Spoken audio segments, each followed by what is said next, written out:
Carla Loá es licenciada en Geografía y doctora en Filosofía y Letras en el área de Historia por la UBA. Es investigadora independiente en el CONICET, coordina el Grupo de Historia y Epistemología de la Cartografía de Imágenes Técnicas en la Facultad de Filosofía y Letras de la UBA, es Editor-in-Chief de la colección de libros Map History, Bill Leiden, y es coeditora del volumen 5 en The History of Cartography Project, dedicado al siglo XIX, publicado por University of Chicago Press.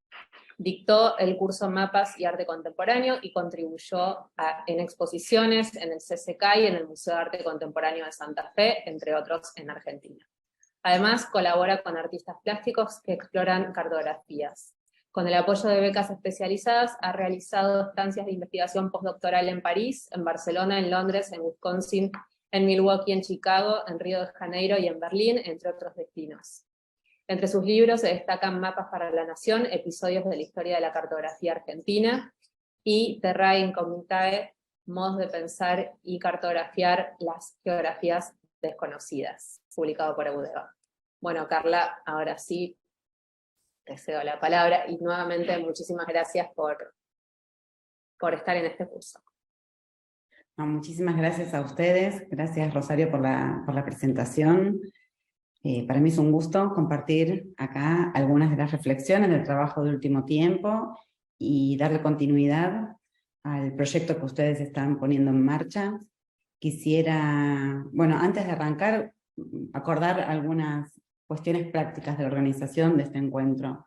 Yo voy a arrancar con una presentación, una especie de introducción general, conceptual, y luego vamos a hacer un pequeño corte de unos 5 o 10 minutos con una consigna específica para que ustedes puedan resolver a través del chat.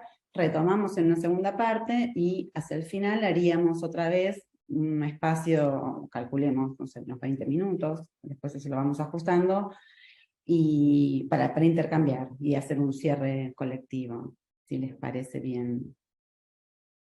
Quería que me confirmen que están viendo la portada, donde, bueno, estoy tratando de situar mi propuesta de hoy en el marco de este seminario, de las miradas sobre el laberinto, a propósito de la exposición que tiene lugar en Proa, y mi propuesta específica tiene que ver con pensar los laberintos como espacios, y pensar los espacios como laberintos.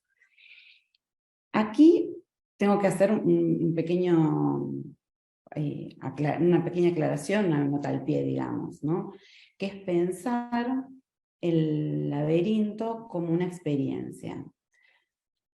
Sí vamos a recaer en la cuestión de la imagen del laberinto, y para eso quiero tomar como disparador una frase maravillosa de Jorge Luis Borges, que es esta: yo sé de un laberinto griego que es una línea única, recta. Y esto apunta al corazón conceptual, teórico, metodológico, filosófico de lo que yo entiendo es un espacio laberíntico, que es al mismo tiempo una metáfora para hablar de un montón de otras cosas, pero que nos pone en primer plano la idea de que el laberinto es mucho más que una forma, es mucho más que algo concreto y que algo empírico.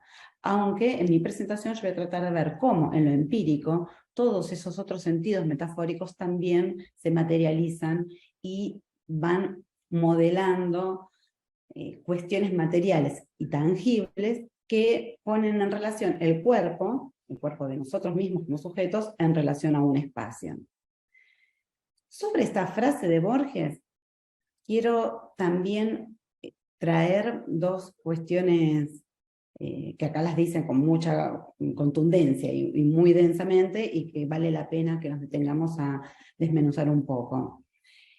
La línea, habla de una línea, ¿no? Una línea, ¿no? Antes de decir si es recta o si es única. La línea como elemento en la geometría euclidiana, de punto, línea y plano, es uno de los 3 elementos básicos con los cuales se puede pensar y representar todo el espacio de la geometría euclidiana. Eso desde el ámbito, digamos, más científico. Desde la sede artística, Vasily Kandinsky, en la primera mitad del siglo XX, en su tratado teórico sobre el arte, también publicó Punto, Línea y Plano, para conceptualizar algunas de sus ideas centrales sobre la vanguardia rusa.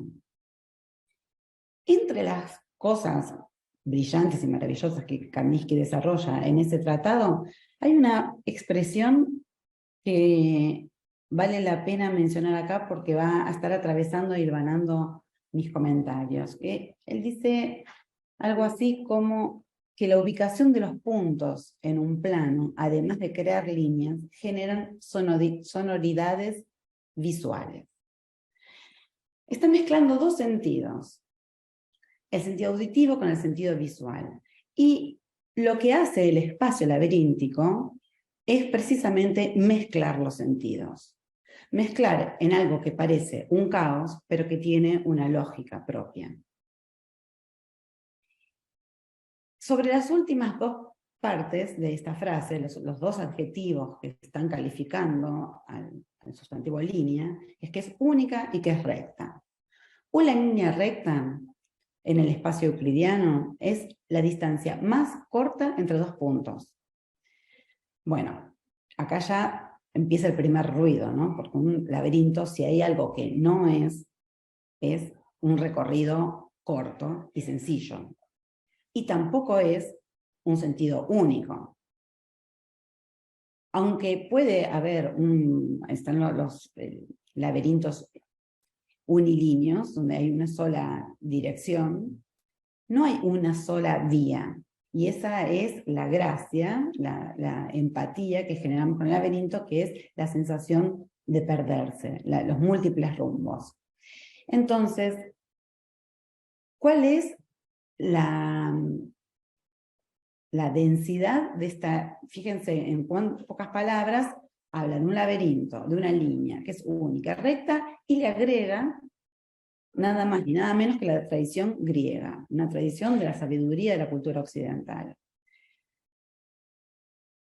En esta frase mínima está sintetizado gran parte de la conceptualización en la que yo voy a pensar el espacio laberíntico, que es algo más complejo, es algo que... Igualmente,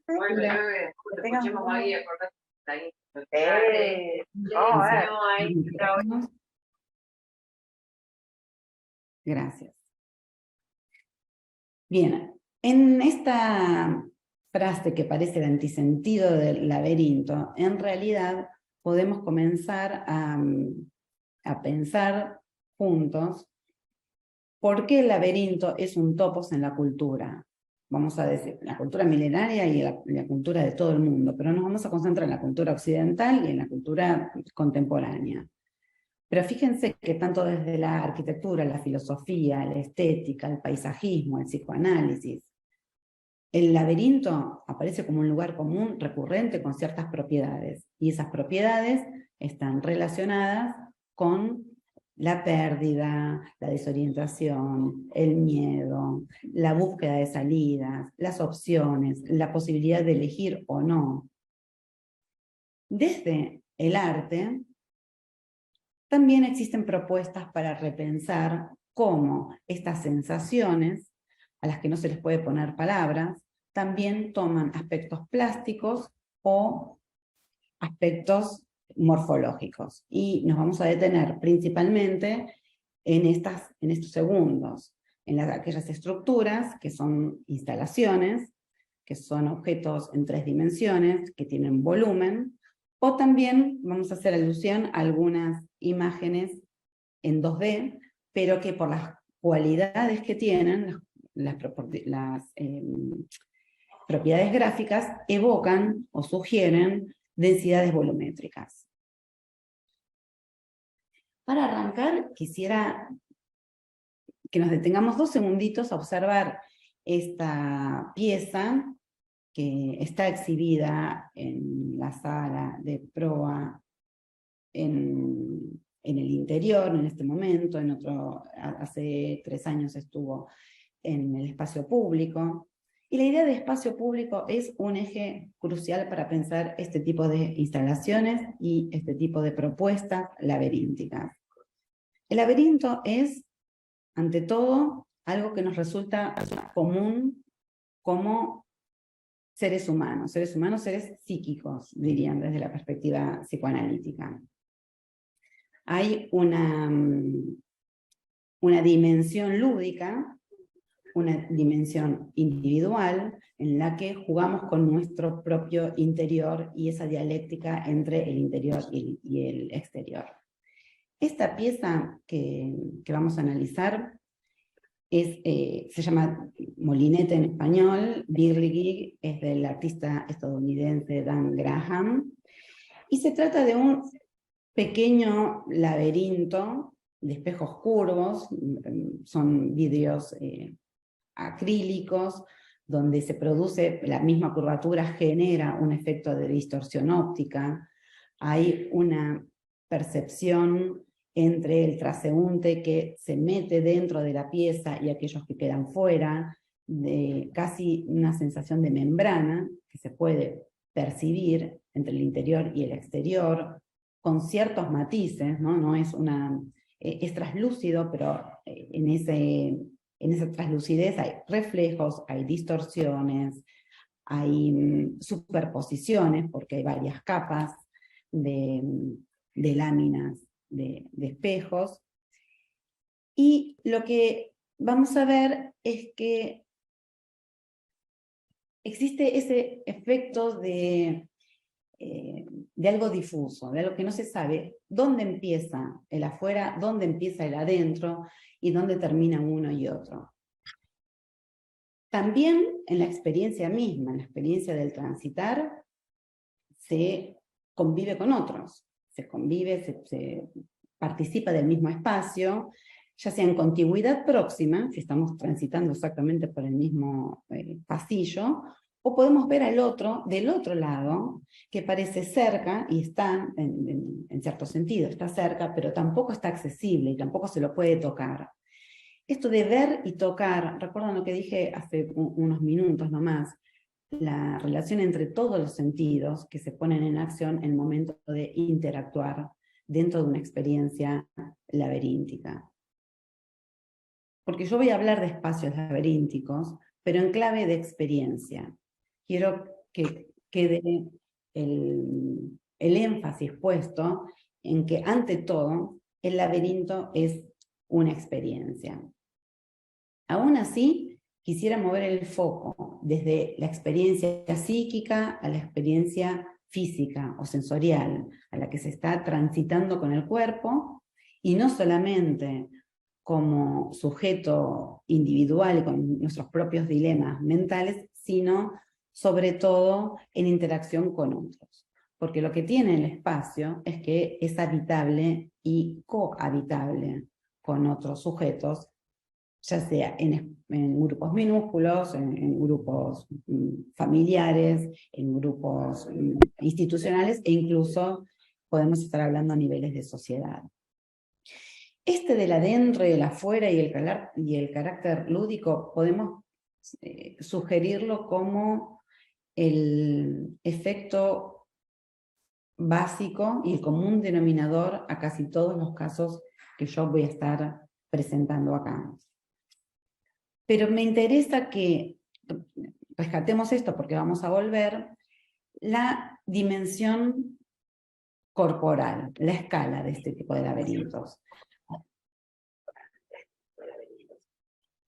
Escucho una interferencia.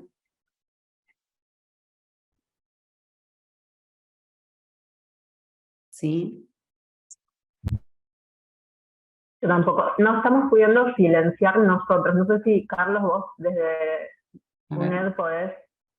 Hay un micrófono activado que no estamos pudiendo desactivar, y aprovecho para pedirle a todos que por favor chequen que sus micrófonos estén desactivados durante la clase. Gracias.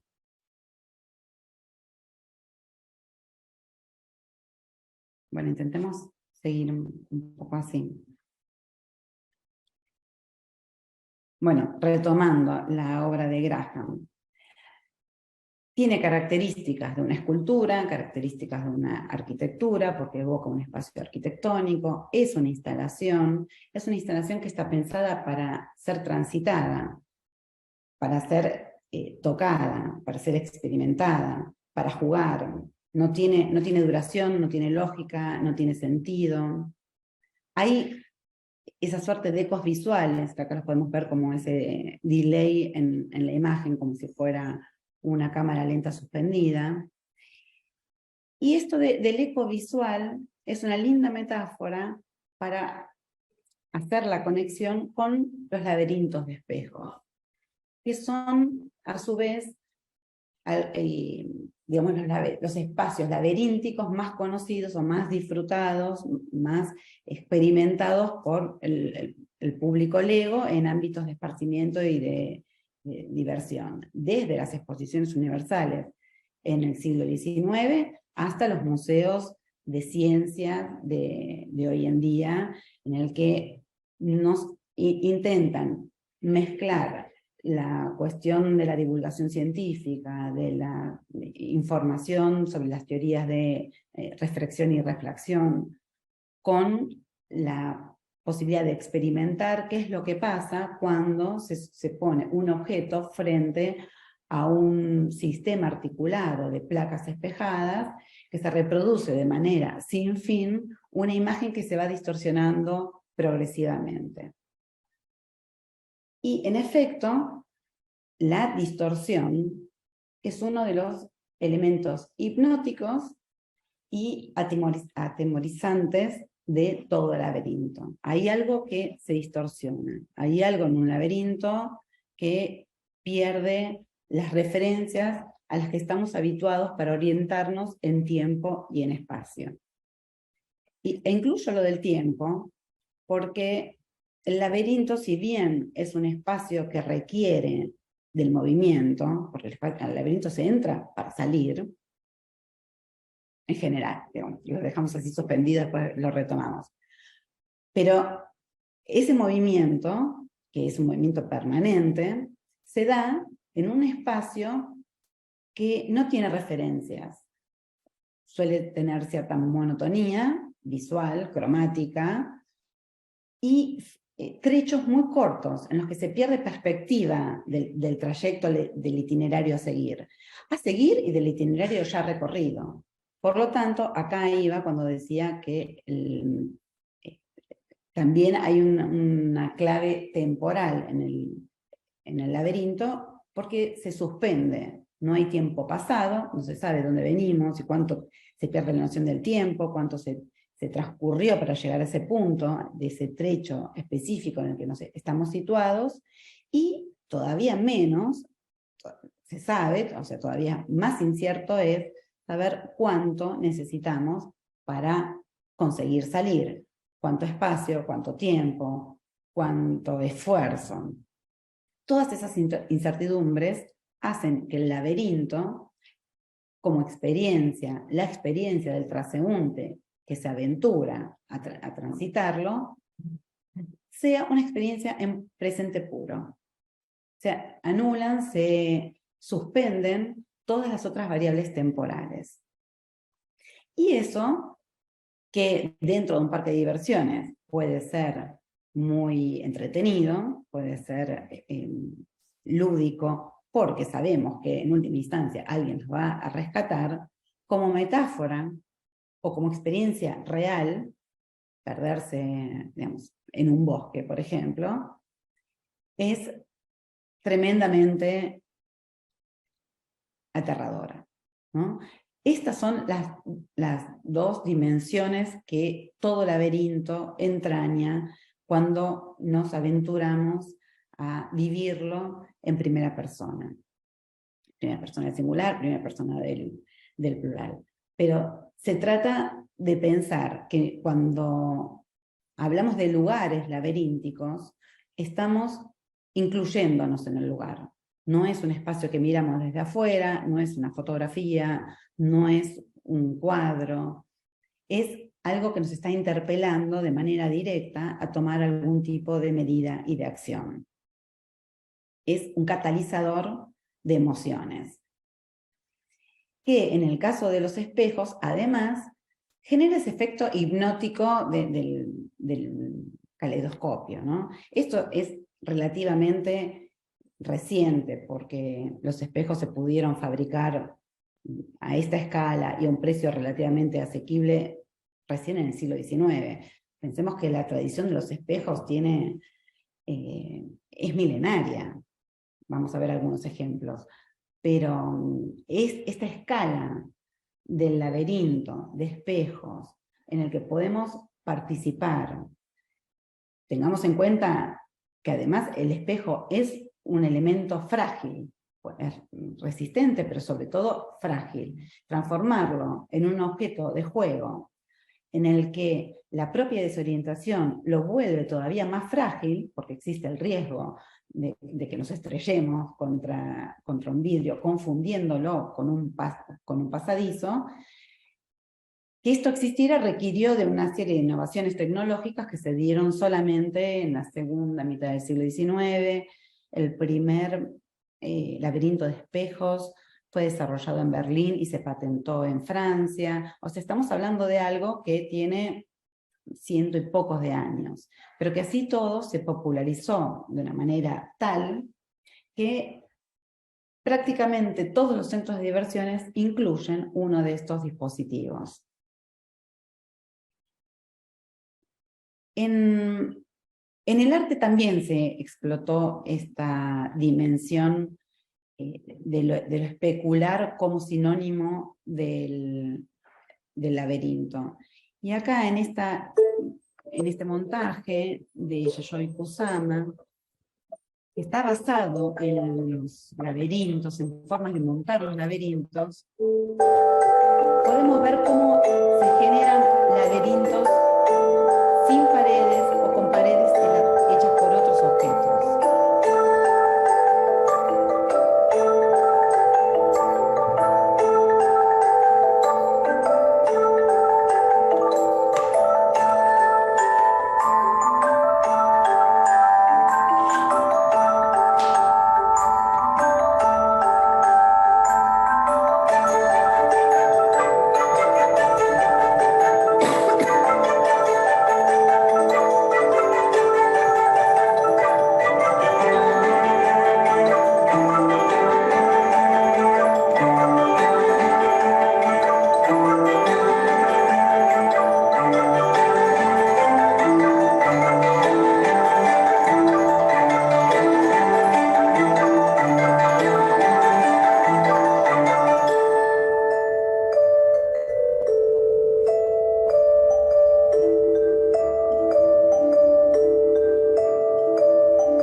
Yayoi Kusama juega sobre todo con la repetición, ¿no? Su leitmotiv es la repetición ad infinitum de elementos o de patrones gráficos que tienden a las formas redondeadas.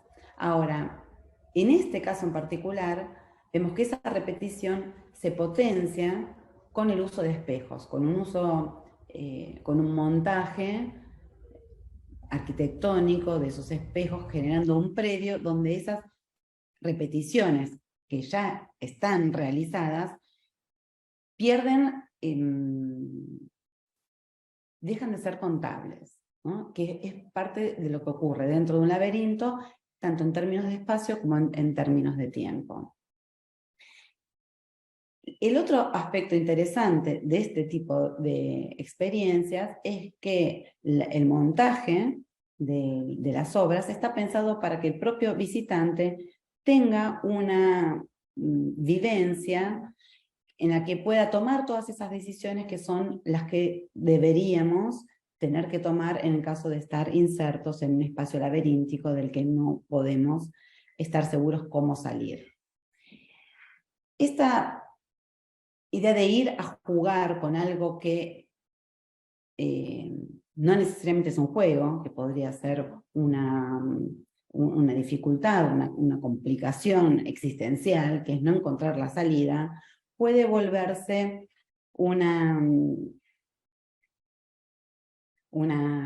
a ver, podría decir experiencia, pero es algo más, es algo más complejo que la experiencia empírica.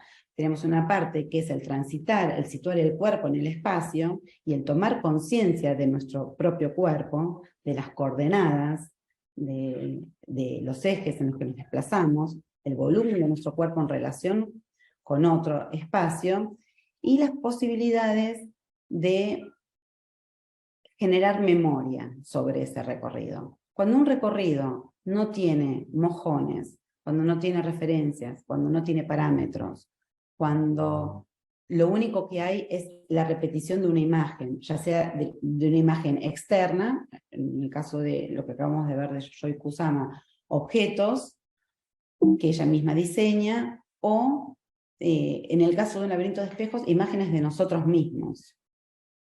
Cómo a partir de esas repeticiones podemos visualizar un patrón único.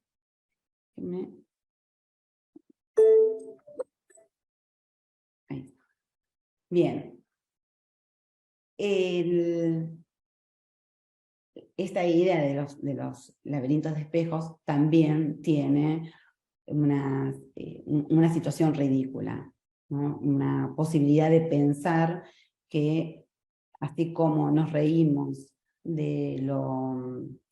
así como nos asustamos de aquello en lo que no nos podemos salir, o disfrutamos de una apuesta estética elaborada con fines artísticos, también tiene una dosis de humor, como esta del circo. Ya vamos a volver un segundito sobre esto, la película El Círculo de Charlie Chaplin, donde se pierde, Charlie Chaplin entra a un laberinto de espejos para desorientar a un vigilante que lo persigue, él a su vez tiene su cómplice, y en el deambular dentro del laberinto se van confundiendo quién persigue a quién es quién, cómo se entra y cómo se sale. Sale el que quiere entrar y entra el que quiere salir.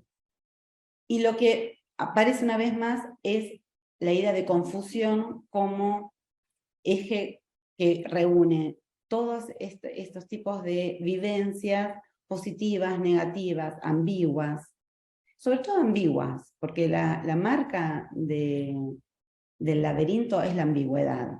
No podemos decir simplemente que el laberinto es problemático, porque en cierto sentido es casi inevitable, y ante lo inevitable decir que es un problema, es casi el problema y la solución. El laberinto es el lugar donde se entra y es el lugar del que hay que salir. Más allá de las anécdotas y las historias más de corte filosófico que entiendo que son tratadas en otras clases de este mismo seminario y que son súper apasionantes, y que también tienen una metáfora espacial. Acá lo que estamos proponiendo hacer hoy es al revés, tomar esas metáforas filosóficas y plasmarlas en una base espacial, empírica, en una estructura arquitectónica montada. Bien, antes de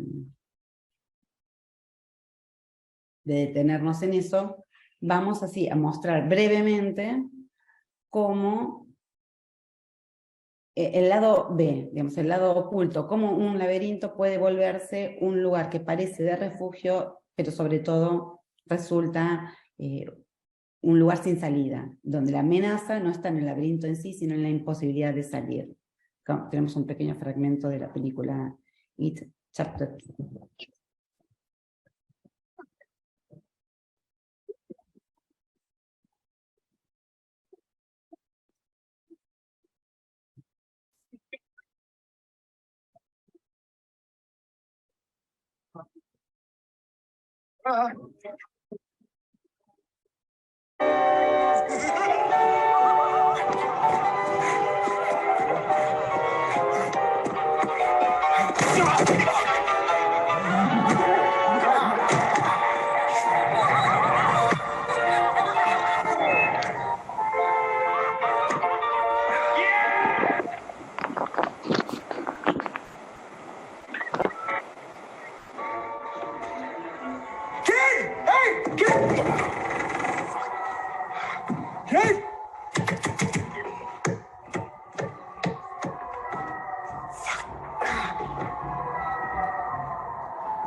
Oh, shit. Hey. What are you doing here? No, I'm here to... Stop fucking me. I'm gonna get you out of here.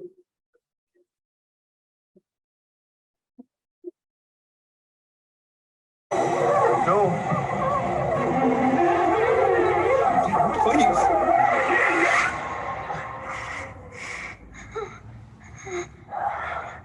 I'm here this time. Take me.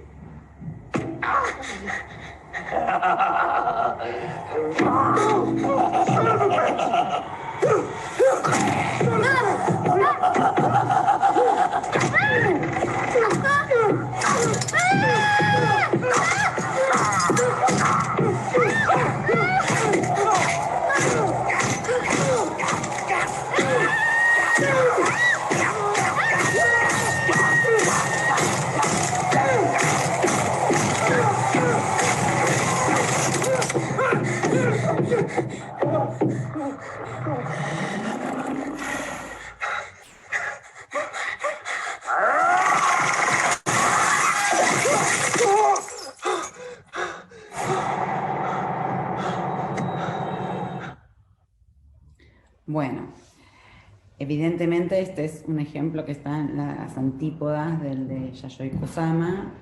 No tiene mucho de divertido, sino que muestra todo lo contrario a lo que estuvimos comentando de la dimensión estética, lúdica, divertida de los laberintos.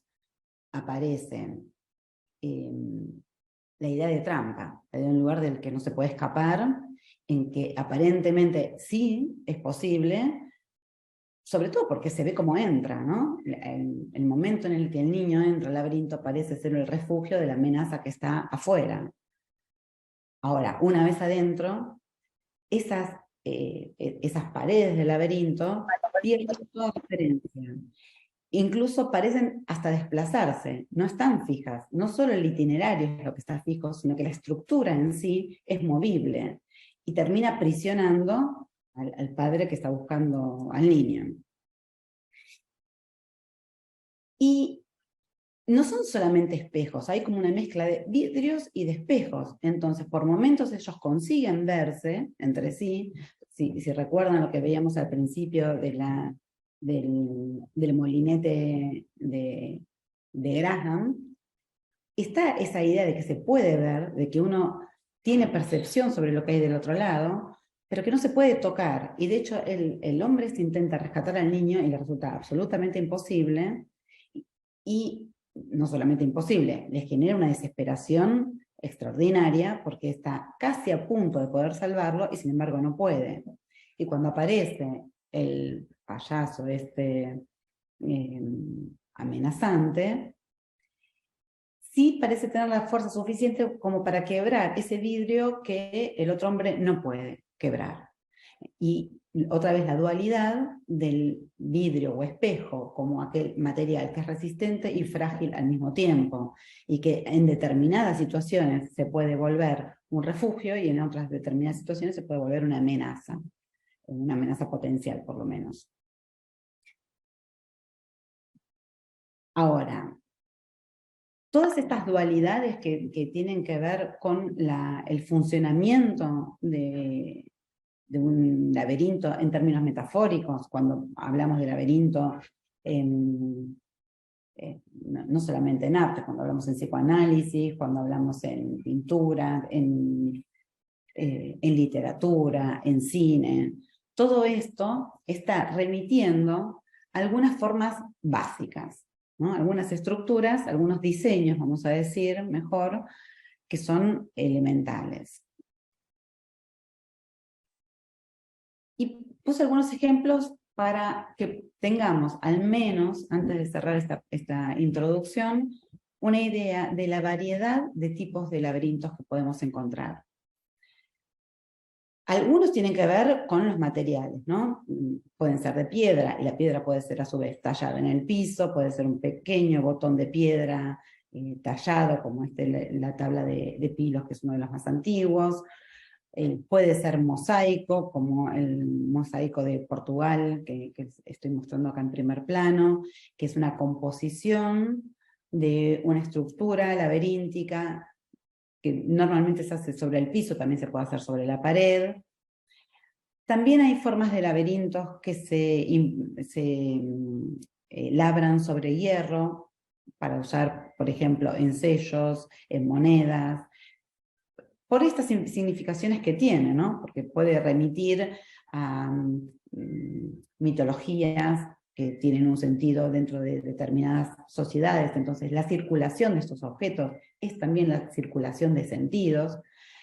En los casos en los que los laberintos están hechos con mosaicos o piedras o dibujados, tallados en piedra también en el piso, a veces están relacionados con rituales, con danzas, con formas de orar a determinados dioses. Es decir, el tamaño, la materialidad, la espacialidad de estos laberintos hacen que cumplan distintas funciones sociales.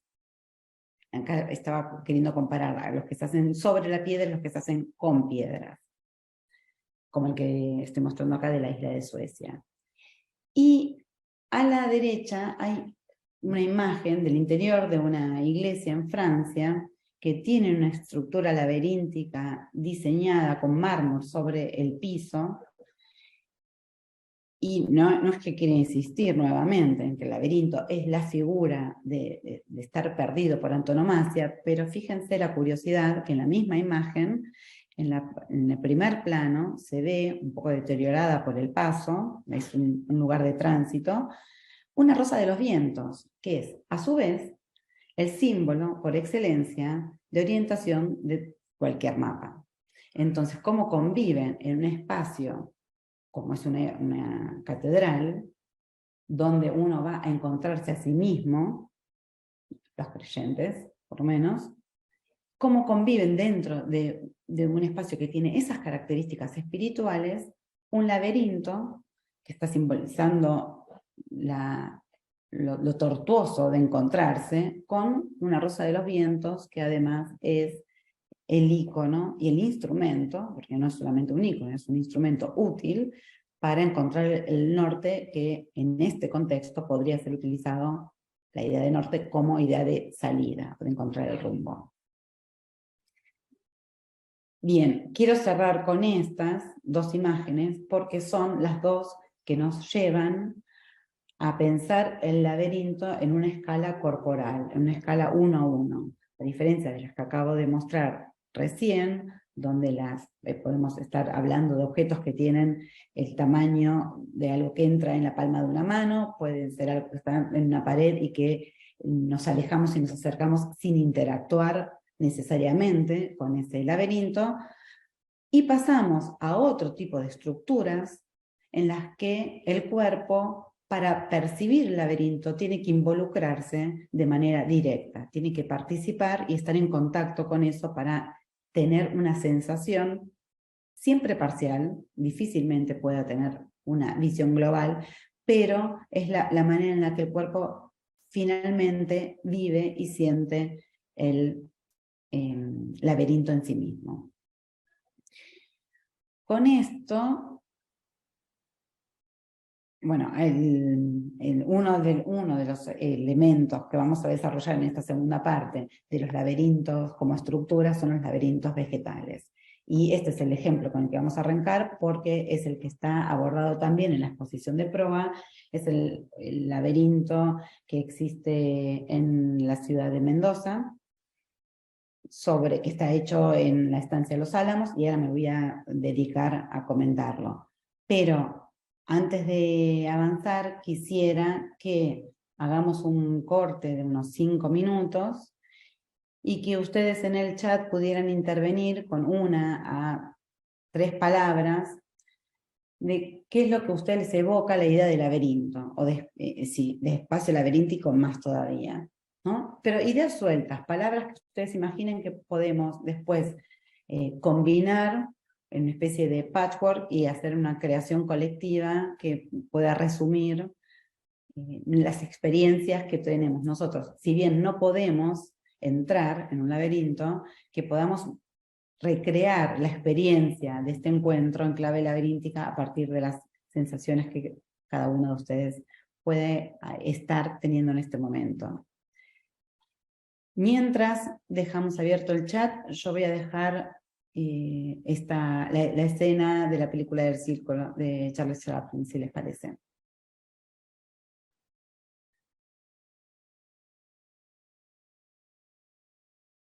Dejo a Rosario que habilites el chat.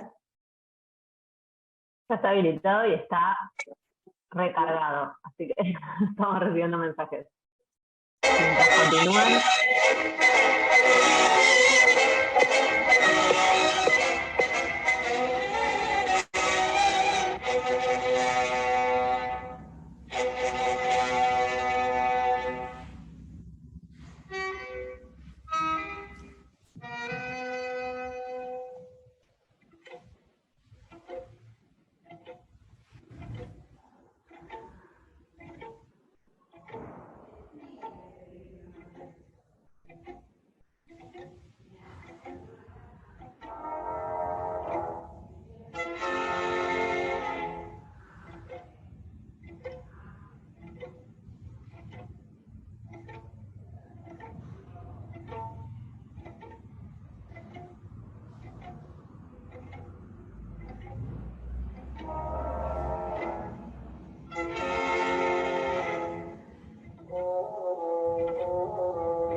Bien. Súper interesante lo que están comentando en el chat. Bueno, tenemos... Eso, ¿lo estás viendo? Eso quería preguntarte. Si vos lo estás viendo o si crees que lo leamos. Sí, podemos leer algunas. Intentar incluir algunas en la diapositiva final, pero sí, las puedo comentar algunas yo. Laberintos como cosmos propios, encierro, infancia, interesante la infancia, no encajar, escolarización, desconocerse, curiosidad, meditación, aventura, ambiguo, desafío, recorrido,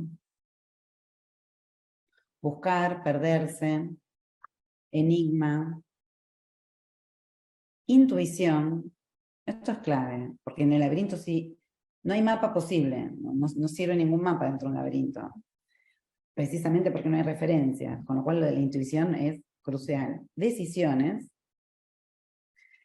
Uno de los elementos de los laberintos, o sea, hay dos grandes tipos de laberintos básicos. Unos son los que se llaman univiarios, que tienen una única dirección, un único punto de entrada y un único punto de salida y un único camino, que lo que representan es lo intrincado de la vida.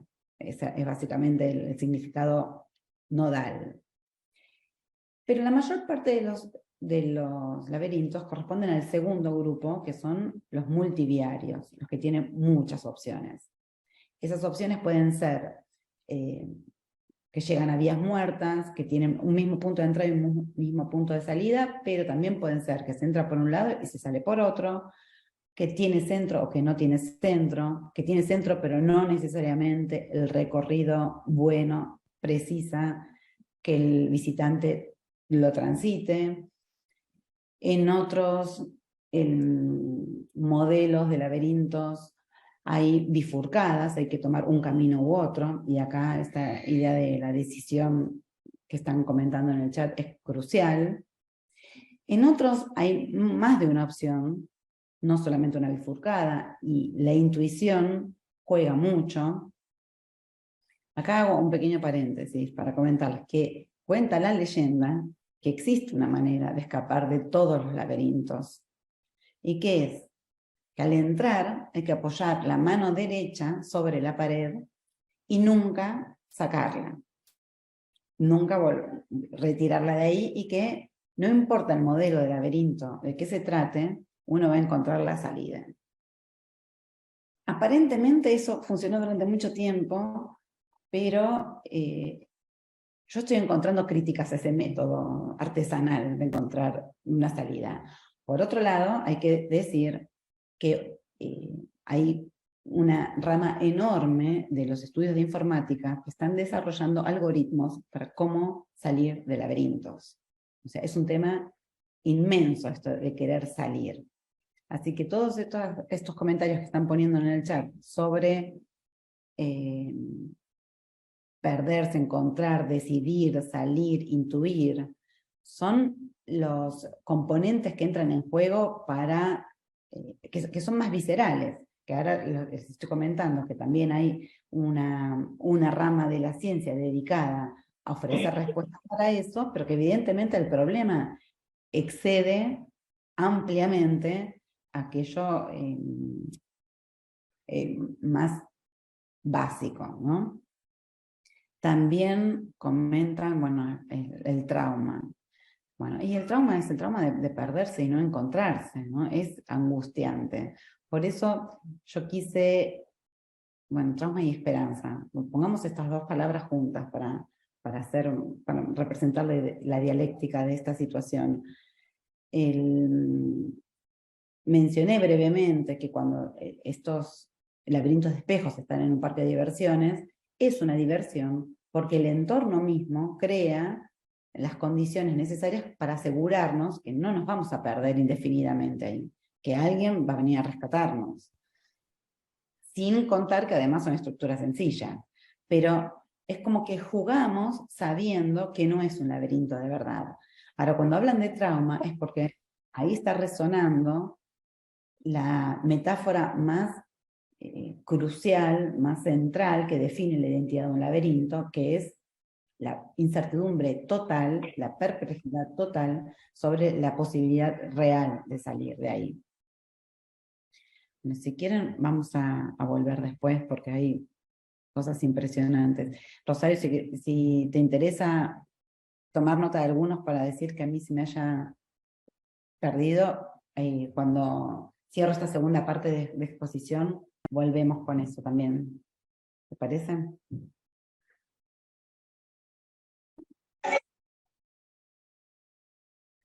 Bien, les decía que ahora en esta segunda parte me gustaría ir más, poner el foco en dos aspectos, dos tipos de estructuras laberínticas en forma de espacio.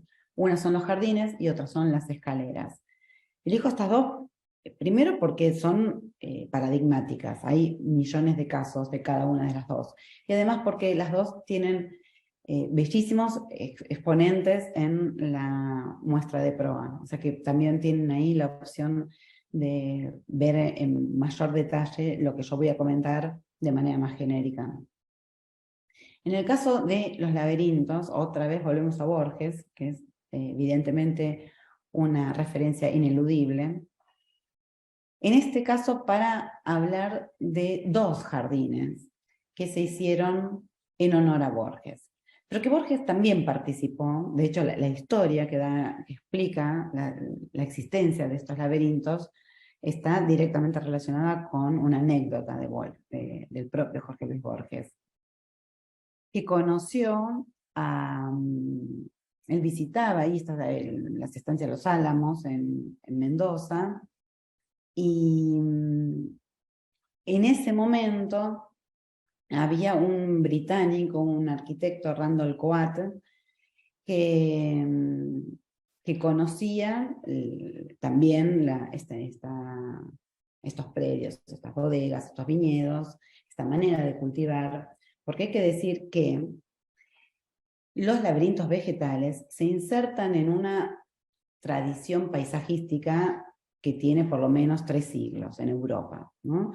Ya, sobre todo desde los años 1540, en Italia hay registros que algunos arquitectos hacían arte con los árboles, en particular con los arbustos. Esto es, podarlos dándoles ciertas formas. Eso dio lugar a una tradición del paisajismo muy específica, que era crear paisajes artificiales con elementos naturales, paisajes de cosas que no existían, recurriendo a elementos de la naturaleza. Esto tuvo un boom en las cortes francesas, italianas, inglesas, en esos grandes jardines palaciegos, en los que la vida social de la corte en el exterior, fuera del palacio, se desarrollaba en los jardines. Y la manera en la que el paisajismo construía esos jardines organizaba esa vida social, los encuentros y los desencuentros, las formas de perderse, las formas de encontrarse, las formas de exhibirse, mostrarse y las de esconderse. Bueno, dentro de esa lógica se instalaron en el imaginario colectivo la idea de que los jardines, los laberintos de jardines, son una creación artística bonita, estética y al mismo tiempo útil. En este contexto es que el británico que les acabo de mencionar, Randall Coat, había conocido a Borges en 1956, 57, algo así, a través de una amiga en común que tenían, que era Susana Bombal, propietaria de la estancia Los Álamos, donde Borges y su hermana Nora pasaban las vacaciones. Entonces ahí empezaron a imaginar un laberinto que no se concretó en ese momento, sino que, bueno, ya verán que esto se hace recién en el 2003. En el 2003 se crea el de Mendoza, en el 2011 el de Venecia, cuando finalmente, después de la muerte de Borges muere en el 86, después de la muerte de Borges, María Kodama y el célebre paisajista Carlos Theiss comienzan a diseñar con aquellos diseños que había elaborado el británico estos laberintos. Son laberintos que tienen en su diseño, lo que más se destaca es precisamente el nombre, Borges. Están hechos con 8.000 arbustos, es inmenso. Y yo iba a decir, se puede ver, y les voy a decir, un tigre, un bastón, la cinta de Moebius, pero parte de la complejidad de verlo tiene que ver con la lógica del laberinto. O sea, hay que verlo si lo miramos con atención lo van a encontrar. Pero precisamente es este juego de lo dificultoso que es enfrentarse al laberinto, también el reconocer las formas. Lo que quisiera acá remarcar todavía es cómo, además bueno, son laberintos que se pueden recorrer, ¿no? Son laberintos para transitar. Forma parte del atractivo de la visita a la estancia. Pero fíjense dos cosas. Primero, la metáfora del conjunto laberíntico con la idea del libro, ¿no? Porque si lo observan desde lejos, o sea, cerrando los ojos, van a ver que todo el entorno del laberinto es como un libro abierto. Y lo que tiene que ver específicamente con el nombre, con la palabra Borges, vean que está espejada, que está al derecho, podemos decir, en la parte superior, e invertida en la parte inferior. Bueno, acá también hay otra idea que resuena de los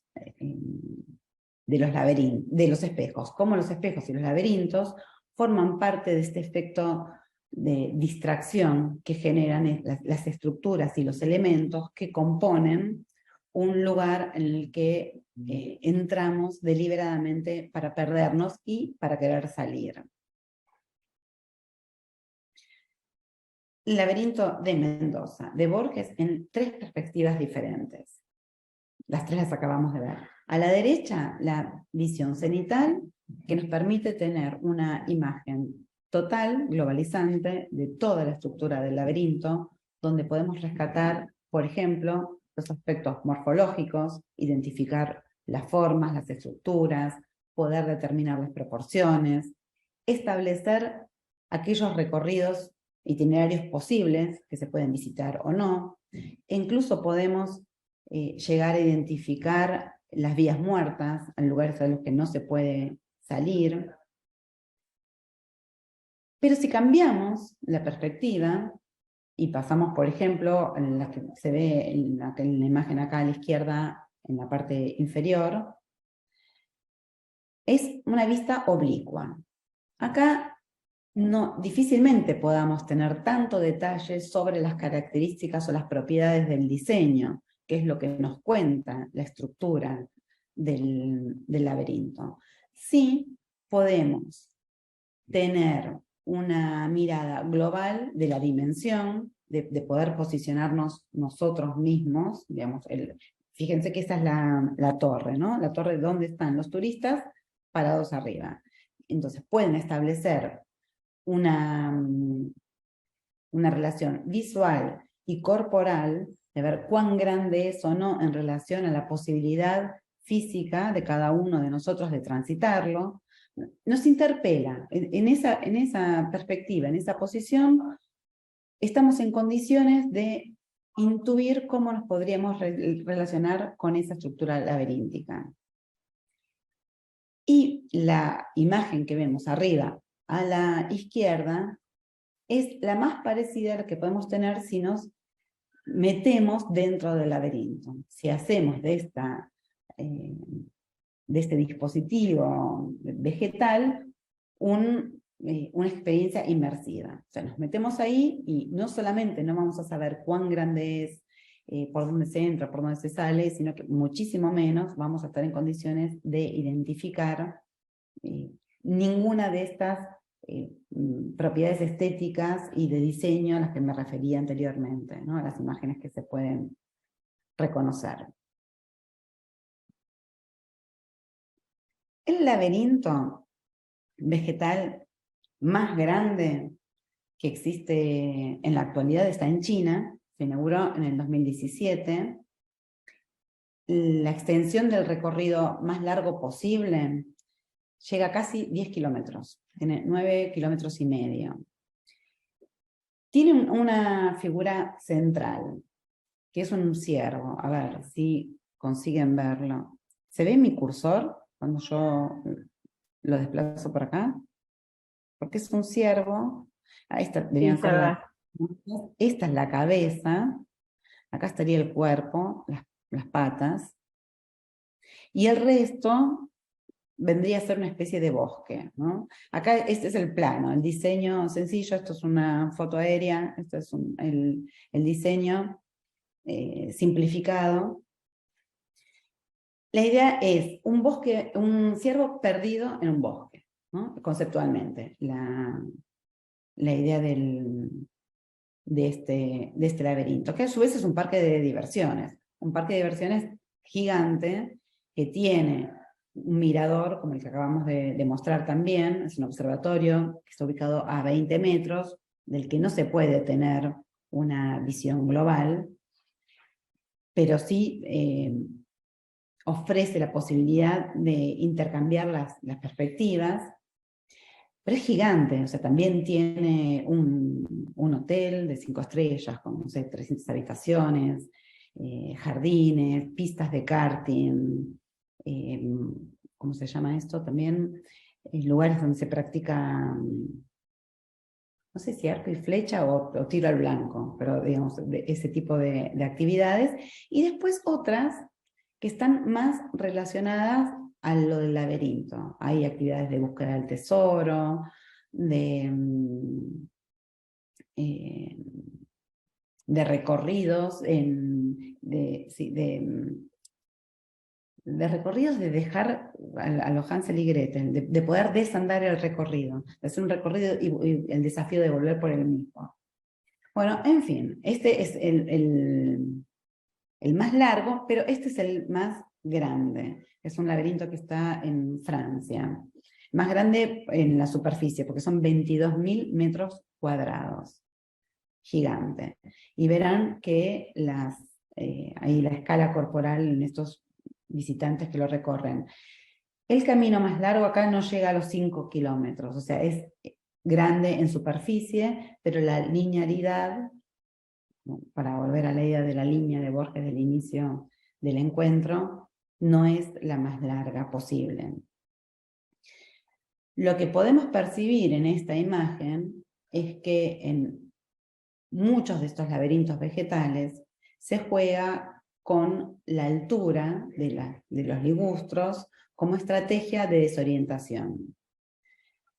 Esto de perder o dificultar, por lo menos, la visualidad.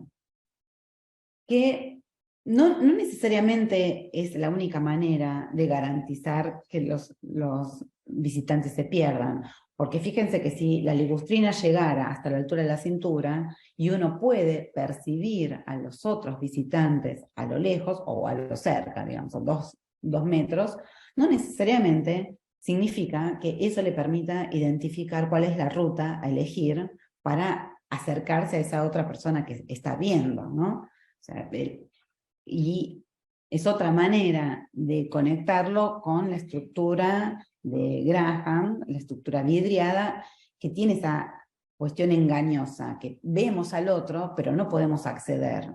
Y ahí es donde se juega la parte de la trampa que entraña todo laberinto, ¿no? El ver no significa acceder. El no ver no significa no salir. Todo lo que parece obvio y evidente, puesto en cada uno de estos contextos y en cada uno de los visitantes, se traduce en experiencias diferentes.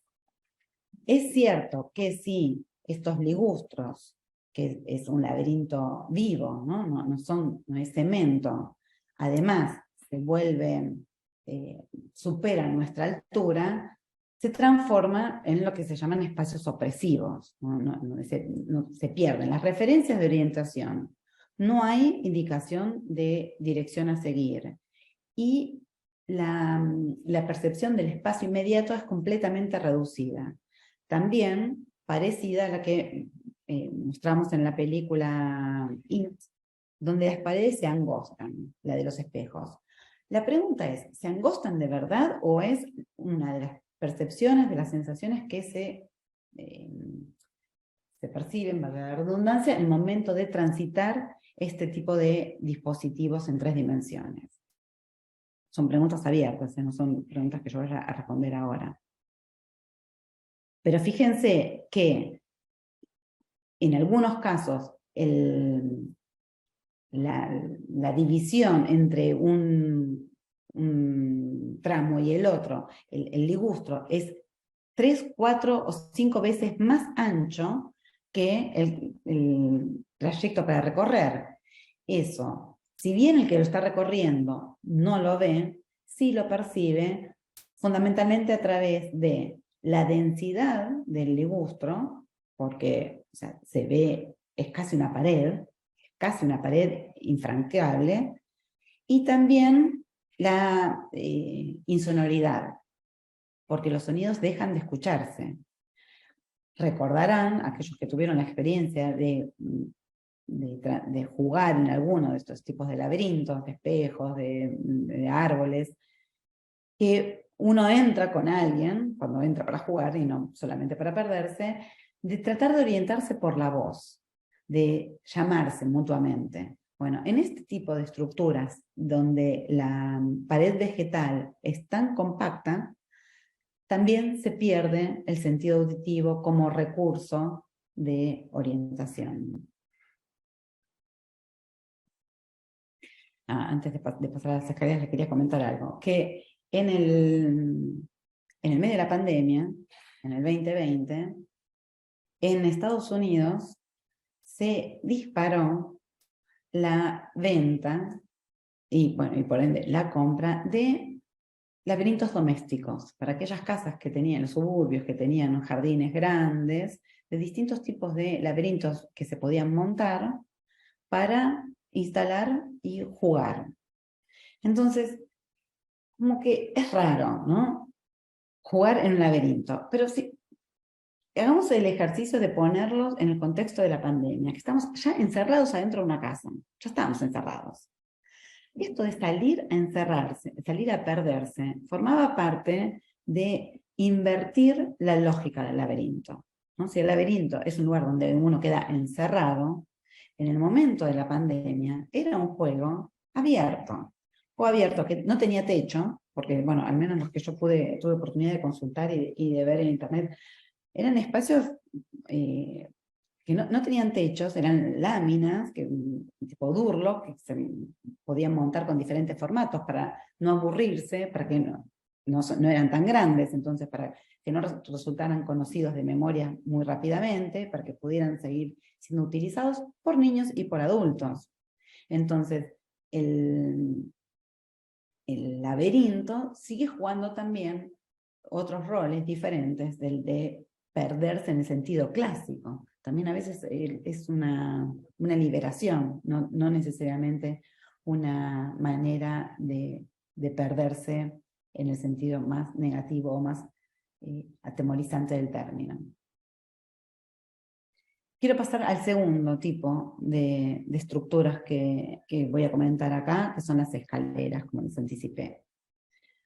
Porque hay una serie de escaleras en la exposición de prueba que son magníficas, y voy a rescatar algunas acá, pero que valen la pena experimentar, por lo novedosas que son y por lo impactantes que son.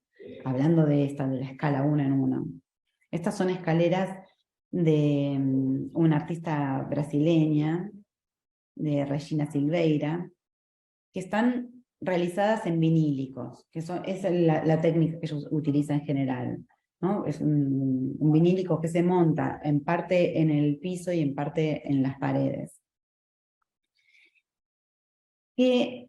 ¿Por qué quiero traer las escaleras? Además de porque complementan parte de lo que estoy diciendo hasta ahora sobre los laberintos vegetales. Pero introducen una novedad, que es la altura, ¿no? La variable de la altura trae otra experiencia corporal, que es, en principio, vamos, para empezar, la del vértigo. Y si bien una escalera es algo que está pensado, digamos, para subir o para bajar, se supone que hay un solo camino y que no hay opción de perderse, a no ser que hayan visto la película Séptimo.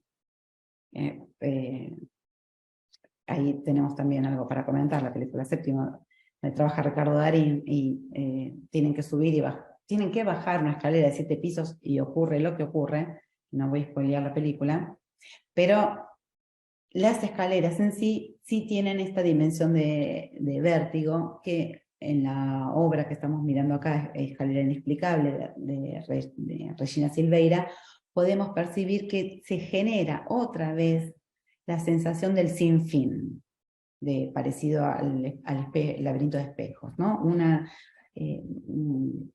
En este caso, una escalera descendiente en el que no se alcanza a ver con claridad ese punto final, que en términos estructurales, donde está montada, es el córner de una esquina, donde se juntan 2 paredes y un piso, ¿no? Es un punto estratégico al que tampoco se puede llegar, en teoría, porque digamos, no se puede transitar, no es una obra transitable esta.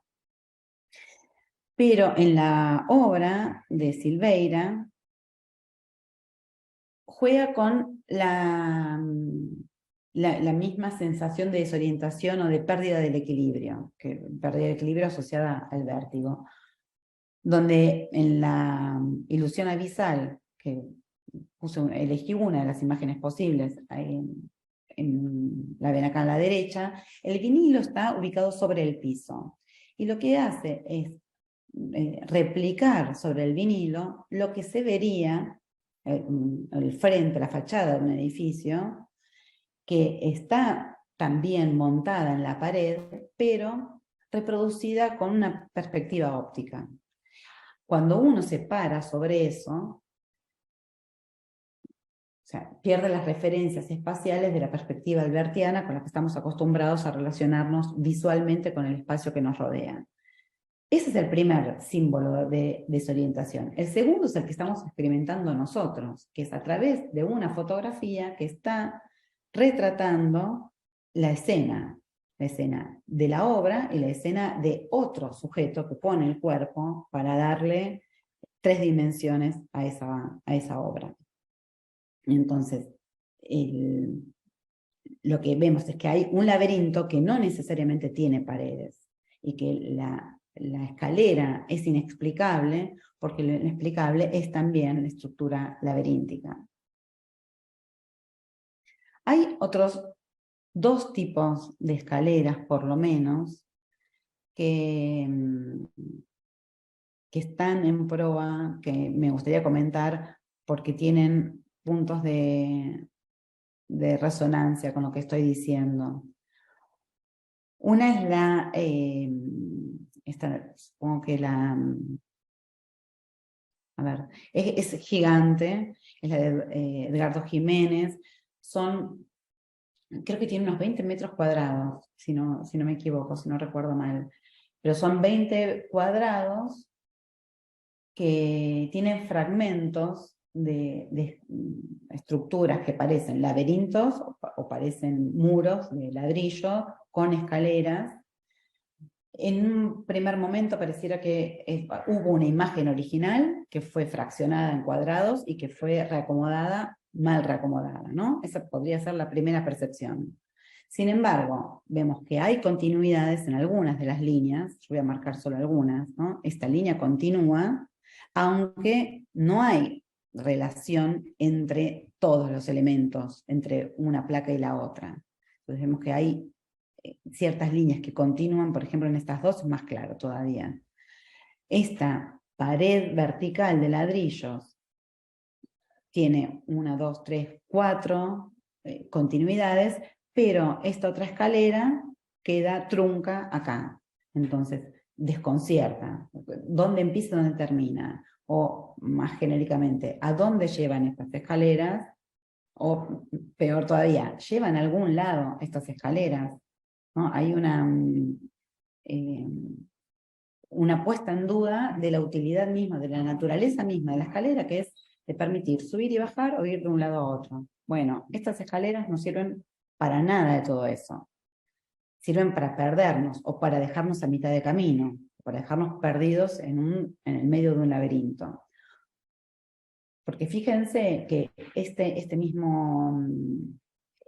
esta misma textura de los ladrillos y del concreto que parece acompañar las escaleras, también parece laberíntico. No necesariamente, pero en el contexto parece otro laberinto que complica más aún la circulación. En la exposición, para volver a lo arquitectónico, hay dos series de Jorge Miño, elaboradas con celular. Son fotografías, acá elegimos estas dos sin título. La serie se llama Demasiado lleno para estar vacío, y estas otras dos en silencio, que el factor, la provocación de la desorientación va por el lado del desenfoque, ¿no? Que para la fotografía es crucial, ¿no? Una fotografía desenfocada es lo que genera la perplejidad o dificulta reconocer cuál es ese referente que está siendo retratado ahí. Este desenfoque es la manera de evocar, primero, escaleras que no van a ningún lado, o que no sabemos a dónde van, que no está claro que vayan a algún lado, ni que conectan o que desconectan, y los espacios como receptores de algo. Los receptores, ahí dice, de la nada, ¿no? Demasiado lleno para estar vacío. La pregunta es, ¿vacío de qué? ¿Lleno de qué?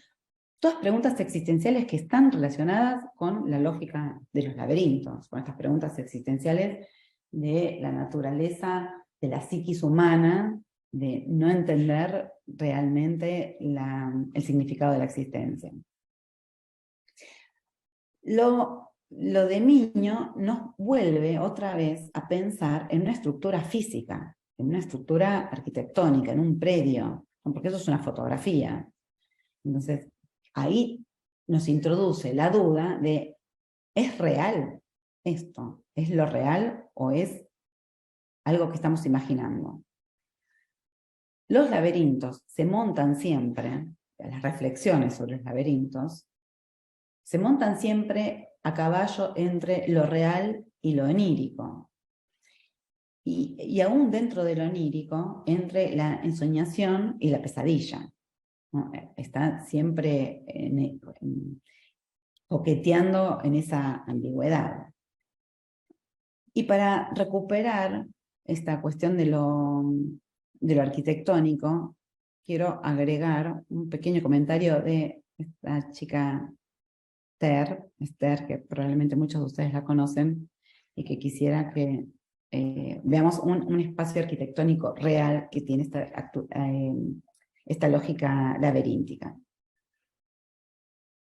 Bueno, que sepas que hay muchísima arquitectura rosa y roja, a que no te lo esperabas, pues sí. Esto se llama La Muralla Roja. Es un edificio de viviendas que está en Alicante y es de un arquitecto que se llama Ricardo Ophil. Es como una especie de Tetris de viviendas y tiene un montón de escaleras laberínticas, preciosas, que están pintadas de rosa y rojo. Pero no están pintadas al tuntún, sino que los planos verticales están pintados de rojo y los horizontales de rosa. Y encima no hay rollo una barandilla cutre de metal, sino que el propio muro va haciendo como un escalonamiento a la vez que la escalera. Entonces, eso es la barandilla. O sea, esto podría parecer que es como una horterada, pero a mí me parece que es lo contrario a hortera. O sea, esta es la elegancia de la geometría más pura. Este edificio es un referente. No es un edificio random que no conoce nadie, que no está claro. Es referente en la arquitectura. O sea que, atento, por favor, atento a lo que está pasando.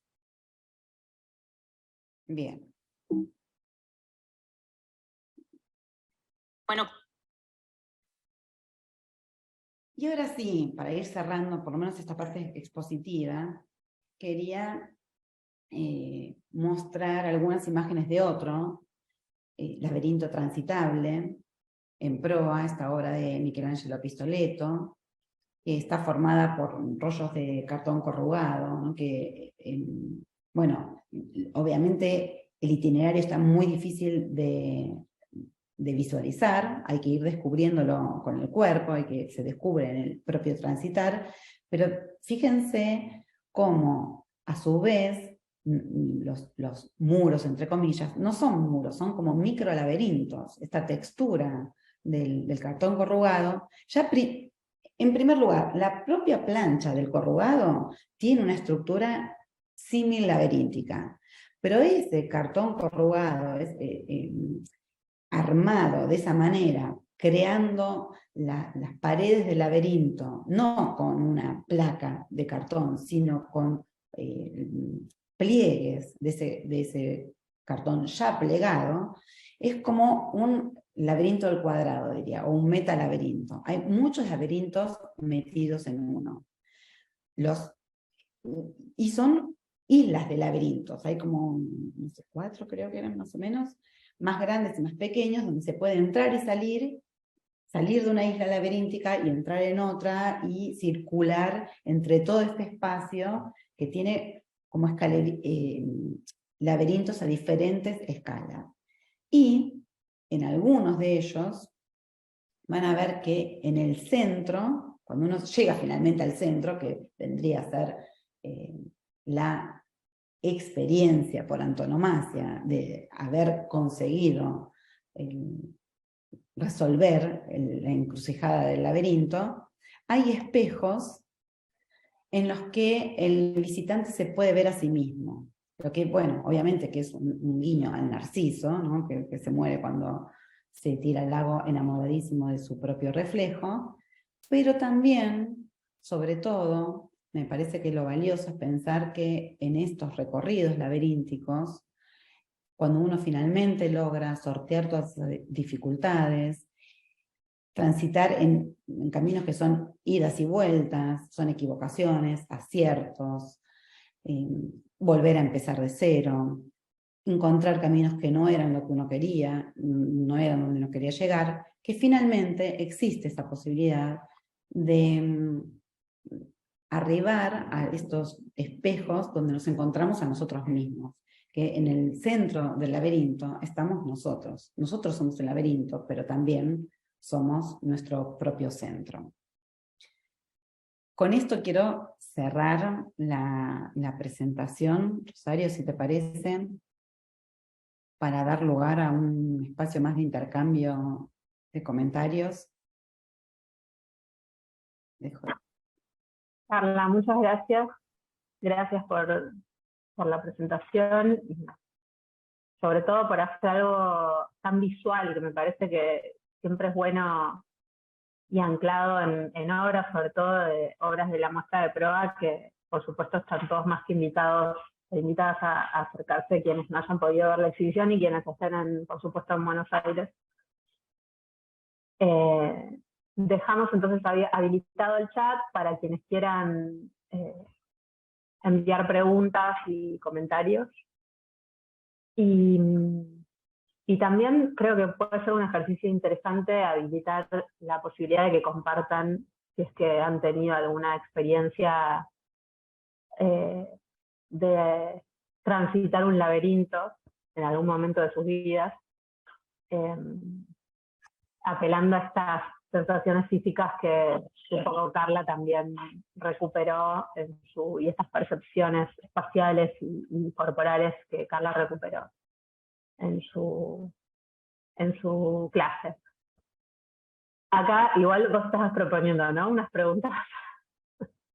Yo las dejo abiertas porque me parece que son reflexiones que a mí me parece que nos pueden convocar a todos, no para que las respondamos, pero que desde todas las experiencias, las más lúdicas, más individuales que podamos haber tenido, como aquellas que hacen que hoy estemos acá todos juntos, es porque tenemos algún interés común, compartido, algunos interrogantes que, bueno, por lo menos curiosidad, algo que nos llama la atención. Hay algo de todo eso que por ahí estamos recién empezando a pensar, y bueno, cómo se entra y cómo se sale un laberinto. Bueno, yo preguntaría ¿de cuál o de cuáles? Nada de todo esto es tan obvio. Creo que una de las potencialidades más interesantes, los atractivos más fuertes de los laberintos, algo que los hace tan magnéticos, es que nada es obvio ni evidente, y que no hay dos iguales, y que dentro del mismo laberinto lo podemos vivir de maneras siempre diferentes. Esto es válido para casi todo en la vida, pero en el laberinto es tan obvio que es así, que nos facilita la reflexión en un punto. Tal cual, me parece interesante esta apertura que plantean las preguntas, como para que cada uno se pueda adaptar. Acá tenemos algunos comentarios Por ejemplo, Oriana está compartiendo una reflexión, pienso mucho en el recorrido de los espacios públicos que toma distintas formas laberínticas según cada quien y según las experiencias personales de cada persona, que se entremezclan no solo con lo inconsciente y psíquico, sino también con factores socioculturales que marcan las vivencias, como el género, la raza, las discapacidades, la fusión entre lo externo y lo interno. Muy interesante. Sí, esto del interno... David. Ay, perdón. No, que quería comentarlo, porque solemos hacer una división muy tajante entre lo interno y lo externo. A veces con fines analíticos, porque es imposible concentrarse todo el tiempo en lo poroso que es una y otro. Pero la experiencia del laberinto es, desde lo físico, yo por eso elegí la dimensión más espacial, se vuelve tangible, que no es tan clara la distinción, que no es tan neto el borde entre lo interno y lo externo. Es donde lo podemos ver, lo que imaginamos como un muro, después vemos que en el muro no es el muro de qué, de ladrillo. Entonces si ponemos la mano podemos salir. ¿Cómo nos relacionamos con ese espacio? Poniendo la mano, tocándolo. Entonces, ¿dónde empieza la experiencia mía con la del espacio? Ahí es donde, ni hablar de las otras texturas, ¿no? Las texturas vidriadas, las estructuras vegetales, las estructuras de materiales efímeros, como las piedras que se mueven, esas piedras que yo les mostré en Suecia. Esas piedras están apoyadas en un terreno. Esas piedras se pueden mover. Ese laberinto es efímero, como muchas otras cosas. O el cartón corrugado, ¿no? Que son efímeros por la naturaleza del objeto en sí, que no es resistente a las inclemencias climáticas, por ejemplo. Esas inestabilidades que nos ofrece el laberinto para pensar la manera en la que nos movemos en el espacio, son también metáforas para pensar muchas otras inestabilidades. Y dejar de tener miedo. Gracias, Carla. Sí. Bueno, acá Virginia comenta que una vez estuvo en un laberinto vegetal y en el centro había un pequeño grupo instrumental y el recorrido funcionaba como filtro transmutador de las cualidades sonoras a medida que uno lo iba transitando. Después Claudia, recuerdo el laberinto de Little Park en mi infancia, un poco me asustaba, pero no podía dejar de visitarlo cada vez que iba, los espejos que distorsionaban la imagen. Daniela, ¿cómo? No, para decirle a Claudia que yo también me acuerdo, hay una marca de edad, de generación. De época, tal cual. Bueno, Daniela, muchísimas gracias, muy interesante. Pude transitar el de Kusama en Malva y el que más me impactó fue Ring Chu, el de las luces. Era maravilloso perderse, daba la sensación de que no había arriba y abajo. Tal cual. Acá también Valeria con el Little Park y la angustia que le produjo la multiplicación de imágenes. Sí. Para quienes no lo sepan, el Little Park es un parque que estaba en Callao y Libertador, en la ciudad de Buenos Aires. Y bueno, cerró en los años a finales de los 80, si mal no recuerdo, ¿no? Exagerada, no. Tampoco somos tan grandes. ¿No? De los 90. En los 90. Bueno, pero a principios de los 90. No, finales, hubo un accidente y ahí se destapó que las condiciones de mantenimiento no eran las adecuadas, no sé qué, pero generaciones que la salida... Bueno, acá también de Dana, la naturaleza puede actuar como laberinto y en espacios desconocidos, también creo que eso alude a tu comentario sobre los bosques. Sí. El de los cocos. A mí me hizo acordar también... ¿Cómo? Mencionan el de los cocos, que es un laberinto vegetal en Córdoba. Ah, sí, también el de Nono. Menciona a alguien que no me acuerdo lo oí el mensaje y lo pasé. También en Córdoba. Tenemos que anotar, hacer un mapa de todos los laberintos.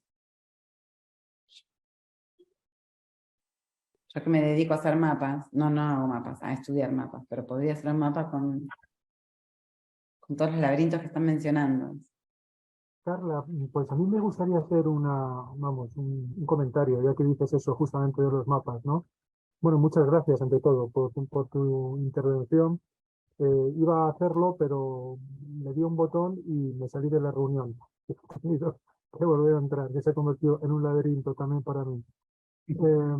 A mí me sorprende en este curso que todos los que han hablado, y calculo que todos los que van a hablar, porque yo tampoco voy a hacerlo, me temo, estamos hablando de laberintos inmersivos, por decirlo de alguna manera, pero no estamos hablando de laberintos en la mano, es decir, de la posibilidad de instrumentos que funcionan como intermediarios para ver la realidad o generar laberintos en la realidad, ¿no? El ejemplo más obvio, el calidoscopio, ¿no?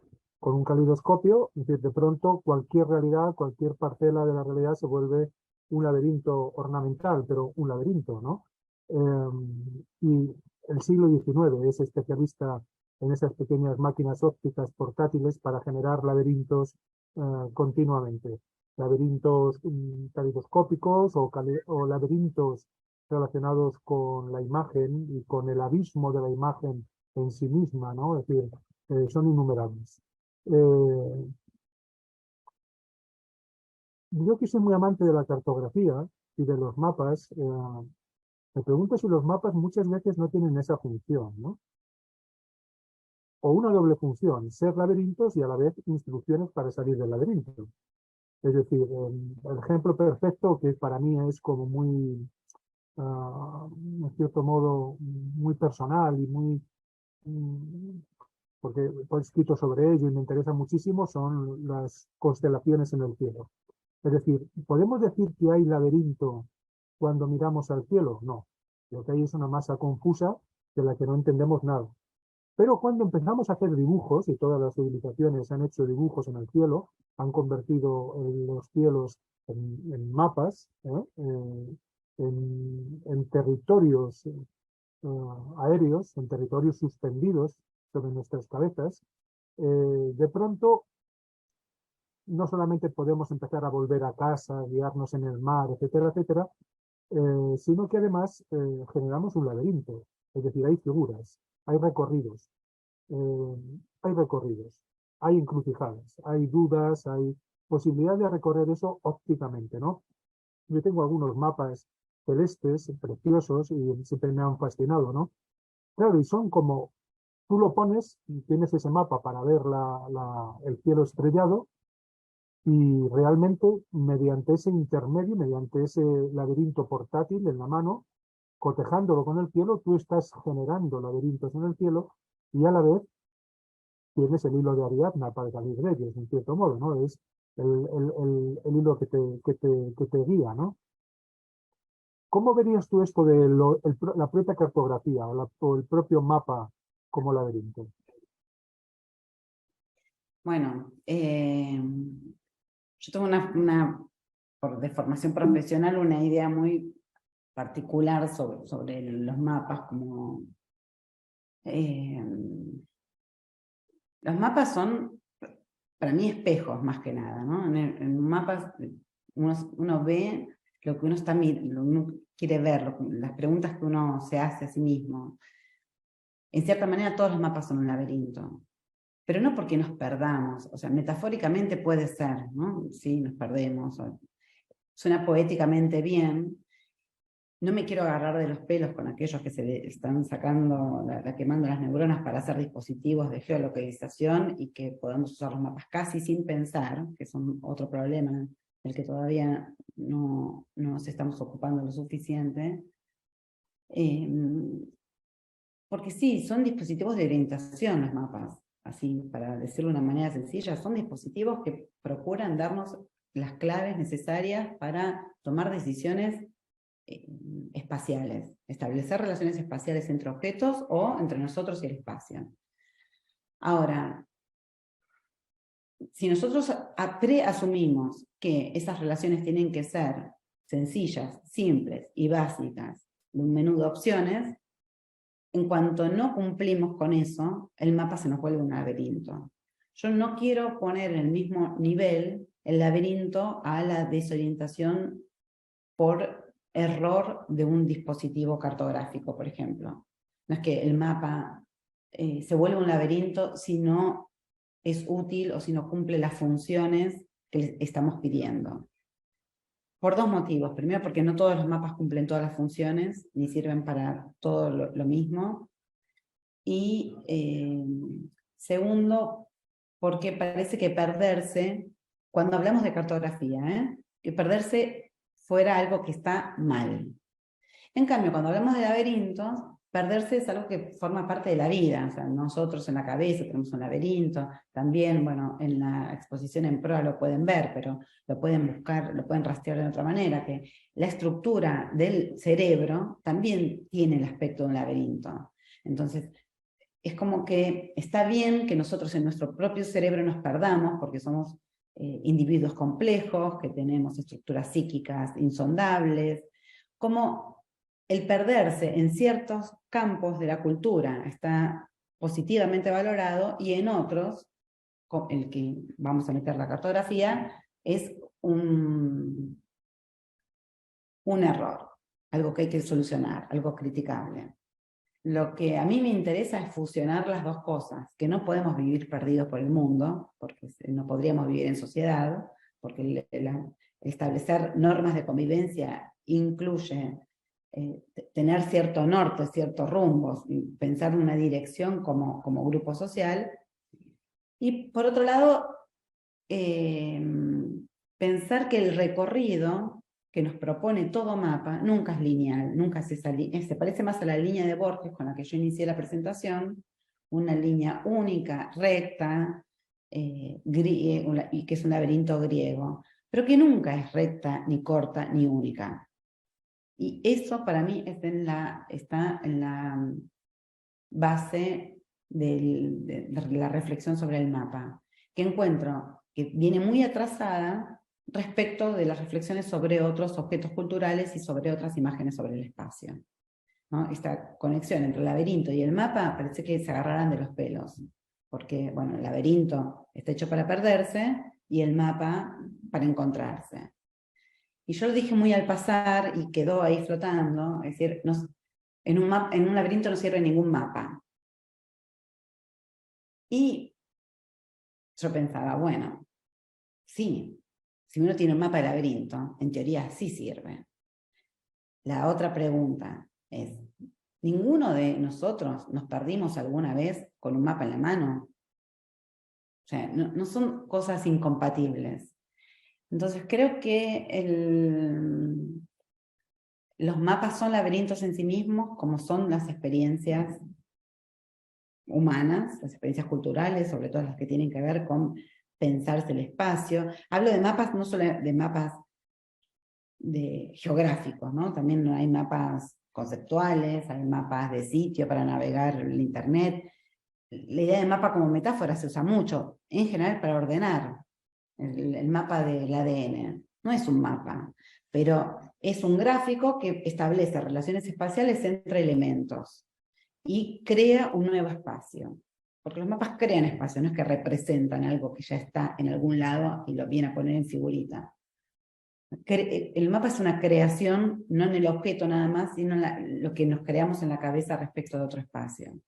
Y de ahí los puentes que se pueden establecer con los laberintos, que está todavía algo para ser transitado, ¿no? Todavía hay mucho para hacer. No sé si va para ahí. Vamos a ver, creo que hablamos de cuestiones distintas, es decir, la asociación de laberinto con perderse, eso no está dado de antemano. De hecho, durante muchos siglos los laberintos sirvieron para encontrarse. ¿Vale? Son caminos de iniciación y el objetivo es encontrarse a sí mismo. No te pierdes en un laberinto, te encuentras. Si te has perdido es porque no has sabido llegar al final. El laberinto de Chartres, Amiens, etcétera, los grandes laberintos de las catedrales góticas están hechos para encontrarse, son caminos de iniciación. Todos los laberintos univarios, el laberinto cretense, como se llama, la tipología del laberinto cretense de la antigüedad, que dura prácticamente 1000 años, es camino único y está hecho para encontrarse. A esto me refiero, ¿no? En cualquier caso, los mapas tampoco están hechos muchas veces para encontrarse. Están hechos para territorializar ideas, para poner en relación elementos, como dices tú, pero también, o sea, yo hacía esta pregunta porque las vanguardias, los artistas nos han demostrado en el siglo XX que son un campo de acción magnífico para empezar a desterritorializar ciertos conocimientos heredados que se han vuelto tópicos y se han vuelto además inconsistentes, y que la primera acción que hay que hacer es desterritorializar los mapas para volver a territorializarlos, es decir, perderse en el mapa. Pongo el ejemplo de los surrealistas cuando hacen aquel mapa del mundo, ¿no? En una de sus revistas, donde reducen Europa al tamaño de un grano, prácticamente, no sé si le llaman mapa sentimental del mundo o algo así, ¿no? Es decir, y privilegian, hacen enormes aquellos otros territorios que quieren potenciar, ¿no? Como América o África, etcétera, ¿no? Los artistas no han hecho más que jugar con los mapas, porque saben que en los mapas nos perdemos, evidentemente, porque lo que aparece en los mapas no es un conocimiento dado, no está hecho para encontrarse, está hecho para generar poder, está hecho para generar territorios, está hecho para generar saberes asociados a esos territorios y a ese poder, pero no solamente para encontrarse, en todo caso para encontrarse como identidad, claro, es decir, para tener una identidad que te diga yo soy europeo, yo soy americano, con toda la retahíla de cosas que eso lleva acompañado, ¿no? Entonces, yo estoy hablando de este punto de vista, donde los mapas, como has dicho tú, son intermediarios, generan espacio, generan otra realidad espacial, y por lo tanto son ese entre del que estábamos hablando antes con Amador en su estupenda conferencia, el entre encarnado, es decir, entre yo y la realidad, de pronto se ha introducido un entre que me hace ver el territorio y me hace verme a mí de manera distinta, porque me traduzco, o sea, traduzco el mundo a través del mapa y el mapa me traduce a mí, me traduce mi relación con el mundo, ¿no? Y por lo tanto es un espejo, como dices tú, muy claro, es decir, obviamente, pero a la vez un lugar donde me pierdo, es decir, ¿por qué hay tanta gente que se escandaliza con muchos mapas? Porque se pierden en ellos. Claro, porque representan una realidad con la cual no se identifican, no es su identidad y por lo tanto están perdidos en ellos. A ese sentido me refería, ¿no? En el sentido de que el mapa es justamente esa interposición entre el yo y el mundo, y depende de cómo se representen en las cosas, pues te puedes perder y encontrar las dos cosas, ¿no? Y las dos cosas, sí, yo creo que estábamos diciendo lo mismo, poniendo el énfasis en cosas distintas, y probablemente tiene que ver con la impronta profesional o los interlocutores que solemos tener habitualmente. En general yo tengo que convencer a los académicos de que los mapas que son hechos por artistas son tan mapas como los mapas geográficos, y que con esos también se pierden o se encuentran de la misma manera. Creo que viene un poco por la formación profesional, de donde uno está poniendo el énfasis, pero sin duda cuando vos decís esto que lo que da el mapa es la identidad, es a lo que yo me refería con lo del espejo, que uno cuando ve algo en un mapa, lo que está viendo es lo que ya conoce desde un montón de otras maneras que se relacionan entre sí, de una red de sentidos, de información, de experiencias, de emociones, de tradiciones, que las reconoce en un mapa. Por eso a veces, más que ver, uno puede utilizar la palabra reconocer, para decir qué es lo que uno ve, reconoce en un mapa. Uno se reconoce a sí mismo en ciertas claves que no son proporcionadas culturalmente. Y que los laberintos no son, antes para terminar esto, que los artistas juegan con los mapas, provocadoramente a mí me gustaría decir que los cartógrafos también, porque lo único que se puede hacer con los mapas es jugar, claro, que es tratar de ensayar una manera de describir el mundo, no el espacio nada más, describir el mundo. Cuando uno hace un mapa, elige las variables, no se puede poner todo, entonces uno elige, va a volver a poner otro texto de Borges, uno tiene que elegir lo que va en el mapa, ¿no? Bueno, hay ciertas convenciones, también milenarias, en las que se consagraron ciertos elementos que van y que no van. Felizmente, los artistas, sobre todo, y en menor medida otros profesionales, pero sobre todo los artistas, tienen el coraje y la resistencia de seguir haciendo, de poner en cuestión esos modelos que están anquilosados sobre qué es lo que se debe poner o no dentro de un mapa. Y eso es lo que nos va a dar más amplitud para que los mapas geográficos, y hablo de mapas geográficos como puede ser un Google Maps, un GPS, en un dispositivo cualquiera, pero que permita que sepamos que necesitamos algo más que información sobre el espacio euclidiano para movernos en el mundo. No nos alcanza con saber dónde está el norte y cuántos metros hay de un punto hasta otro. Eso no es nuestro espacio. Y los artistas, al hacer esto, el que comentaste vos es el Mapamundi del 29 de la revista, pero después lo que hicieron acá en América del Sur, Torres García en los años 40, que invertía América del Sur, que decía el sur es nuestro norte, todos esos juegos de palabras que están apuntando al corazón de la lógica de poder que cristalizó en la cartografía occidental moderna de los últimos 3 siglos, relacionada con que los agentes cartográficos forman parte de la burocracia estatal. Bueno, eso, por suerte, entró en crisis en las últimas 2 décadas, y ahí tenemos una deuda como sociedad, digamos, importante para reconocer a aquellos que están trayendo reflexiones sistemáticas desde el campo de las artes, la estética, la arquitectura, en algunos sentidos también. Es decir, los mapas, había una frase de un geógrafo en los años 60 que decía: los mapas son algo demasiado importante para dejárselo solamente a los geógrafos. Y es tal cual, no pueden tener la potestad de decir que es un buen mapa y que no es un buen mapa. Entonces ahí... los artistas del arte. El arte es demasiado importante para dejarlo en manos de los artistas. Idéntico. Es que creo que estamos llegando a un momento en que nos damos cuenta que nada puede quedar en manos de un pequeño grupo minúsculo que nos diga a todos los demás cómo debe ser eso hecho.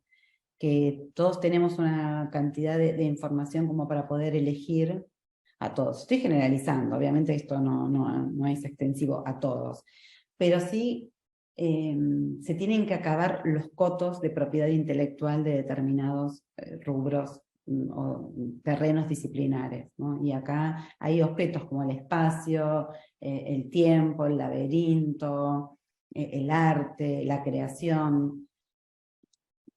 Con distintas formaciones profesionales todos tenemos algo para aportar, y si no nos escuchamos y tratamos de crecer en ese diálogo, vamos a seguir reproduciendo visiones muy limitadas y minúsculas de cosas que son complejas y que vale la pena seguir descubriendo. Sí, y sobre todo cosas que son comunes, y por el hecho de ser comunes no pueden ser pensadas por una minoría, tienen que ser pensadas por lo común, ¿no? Tienen que ser pensadas por todos, es obvio. Cuantas más miradas se cruzan, más rico, más nutrido va a ser la reflexión final que podamos ir transmitiendo y creando. La creación colectiva siempre tiene un plus por sobre la creación individual, que es irreemplazable. Es irreemplazable. Y estos espacios, esto de que estemos personas que no nos conocemos, bueno, en mi caso yo pude ver la cara de unos pocos nomás. Esto igual potencia algo que es si cada uno está solito en su casa mirando una película y tomando notas de algo, no se puede producir, no se puede generar. Así que celebro un montón, de verdad, Rosario, te agradezco nuevamente un montón estas iniciativas, porque organizar esto tiene un esfuerzo que a veces queda invisibilizado porque parece que uno prende la computadora y arranca la reunión, y no es así. Así que te agradezco, Rosario, y a través tuyo a todos los que trabajan con vos, a vos porque te tengo en el WhatsApp para ajustar los detalles de último momento, pero todo el equipo que trabaja, realmente. Acá sí, en realidad es un esfuerzo colaborativo entre UNED y PROA y bueno, Miguel ha sido un cómplice y compañero de organización. Así que no, y gracias por supuesto para vos también, Carla, y por la dedicación que pusiste en la clase, por compartir estas ideas, y a todos y todas, por supuesto, por estar acá y participar de este seminario. Vamos a ir, si os parece, ir cerrando, estamos en horario. Y recuerden que mañana nos volvemos a encontrar a las 11 Argentina, 15 horas España. Entiendo que ahora es una hora menos, ¿no, Miguel? En el hemisferio norte. Ahora son 4. Tenemos 4, exacto. Antes eran 5 de diferencia, ahora son 4. Así que nos vemos mañana.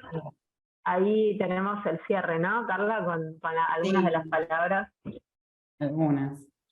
La verdad es que pusieron un montón, pero no podía estar en todas al mismo tiempo, pero fue súper interesante. Me anoté yo algunas también que no me quería olvidar y traté de completar para ir cerrando. No me quería perder de escuchar el comentario de Miguel, que me parecía muy interesante, y sí, no me quería distraer, así que no puse todas. Disculpen todos los que escribieron en el chat y no alcancé, pero que me pareció que el diálogo con Miguel podía también aportarles mucho a todos los que están escuchando. Pues muchas gracias, Carla, y muchas gracias a todos por participar, siempre con tanto entusiasmo como siempre. Es algo que yo agradezco mucho cada vez que estoy en Argentina, ¿no? Aunque estemos online, pero estoy ahí. El nivel de entusiasmo que hay en los participantes en los cursos es enorme, y a mí siempre me fascina, ¿no? Así que muchas gracias a todos, y nada, ya terminamos mañana con el curso a las 11, ¿no? 11 hora Argentina y a las 3 horas española. ¿De acuerdo? Perfecto, y si podemos guardar el chat, esto se lo pregunto al equipo técnico, así nos quedan también las intervenciones grabadas. Le mando a Carlos, a ver. Vale, bueno, nuevamente gracias Carla, y acá hay muchos mensajes también elogiando la clase. Así que bueno, seguimos mañana, si les parece bien, y eso, nos vemos. Gracias. A ustedes. Chao, hasta luego, gracias Carla. No cortes la conexión, Rosario, para ver qué nos dice el técnico. Muy interesante, Miguel, ¿eh? No, es que estábamos antes hablando de esos objetos transicionales en la lógica del psicólogo Winnicott, estábamos hablando del entre, habitar el entre de las cosas, ¿no? Los objetos transicionales que se han aplicado a los juegos y a los juguetes, y que para mostrar cómo algo es real, pero a la vez es fantasía, es imaginario, pero a la vez instaura lo real, etcétera, ¿no? Esos objetos que están a medio caballo entre una cosa y otra. Y realmente los mapas son ese entre, ese lugar que está entre las cosas, ¿no? Y es ahí justamente por eso donde está el poder de modificar el mundo, ¿no? Claro, a través de Y ello. además ahora se vuelven imágenes que son casi transparentes, y eso le da más poder todavía. Y que mientras que hay, no sé, todo el desarrollo tecnológico que hace que la gente reflexione sobre que las fotografías, por ejemplo, no son retratos de lo real, no es la verdad, que esto de que uno pueda manejar, Claro. intervenir la fotografía con Photoshop, uno se da cuenta, bueno, si yo la puedo tocar, otro también, no es que lo vi en una foto, es la verdad. Bueno, todo eso, esos desarrollos tecnológicos que favorecieron una reflexión crítica sobre la fotografía, en el caso de la cartografía hubo un retroceso a pensar, no, si está en el mapa, está, si dice Google Maps, voy por ahí. Es como que, o sea, todo lo contrario, en lugar de... Es la lógica de la verdad natural, que el mapa no es absurda, claro. Pero sin embargo, ese cruce de mapa, juguete, juego, laberinto, es decir, esa asociación Es perfecta. El mapa de el Idrisi, este que hace de Europa, el mapa mítico este que hace en el siglo XI, me parece, o algo así, que es Europa, él lo hace al revés. Yo tardé mucho tiempo en darme cuenta que eso era Europa. O sea, porque claro, ves el Mediterráneo en el norte y ¿esto qué es? Yo no sabía muy bien qué era, es precioso, me encanta. Yo siempre me quedaba fascinado viendo cómo había representado los árboles, cómo había representado el agua con las ondas, es decir, lo que decías tú, de que en un mapa lo importante es cómo se representan las cosas, ¿no? Pero hasta que me di cuenta de que eso era Europa, visto al revés, ¿no? Es decir, invirtiendo el eje, pues claro, dices, ¿esto para qué es? ¿Para representar las cosas? ¿Para perderte en ellas? ¿Para...? Tal cual.